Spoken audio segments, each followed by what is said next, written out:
Good Tuesday, everyone. This is meteorologist Dave Snyder at the National Weather Service with Alaska statewide weather. A 956 millibar low is west of St. Lawrence Island and continues to draw in a substantial amount of southerly wind across parts of south and western Alaska and Bristol Bay.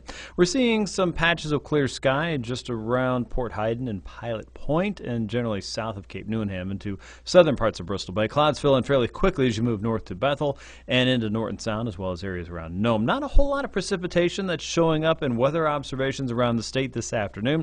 Some pockets of light snow, perhaps around Tanita Pass. Otherwise, a front working up toward the Brooks Range in the western end, passing Ambler and Bettles, will continue to press northward into the North Slope as we go through the rest of tonight.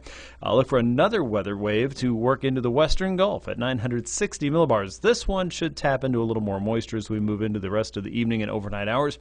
Areas of light rain spreading all the way from Bristol Bay and the Alaska Peninsula to Kodiak Island, parts of Prince William Sound and southeast. And that's where we run into our first weather alert for the night. In southeastern Alaska, a steady south and easterly breeze will continue.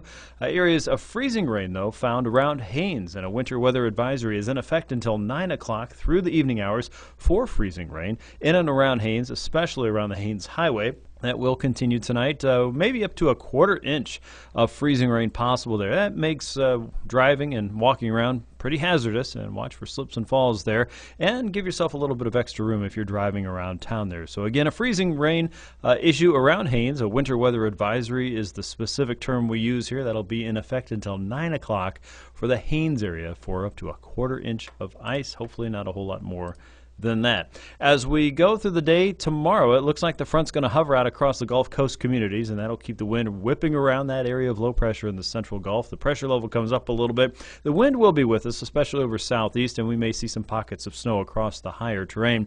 For many around Prince William Sound and the Kenai Fjords region, it's going to be a wet and soggy day. Watch for snow in the higher terrain, as well as areas around the western Alaska range.